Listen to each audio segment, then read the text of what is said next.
Hello বন্ধুরা, আমাদের দর্শক ছোট বড় সবার জন্য একটি বিজ্ঞপ্তি। এটি শুধুমাত্র একটি গল্প।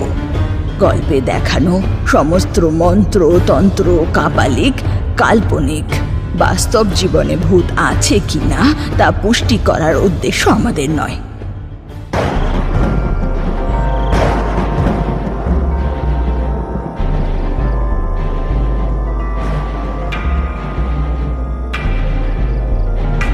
বেঁচে গেলি, বেঁচে গেলি তুই, বেঁচে গেলি তুই পাতাল মন্ত্রের হাত থেকে মন্ত্রকাকে।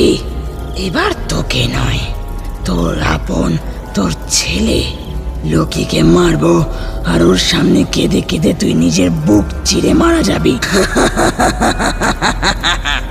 এক এক করে তোর সব আপনকে মেরে আমার মতনই একলা বানিয়ে তারপর তোকে মারবো।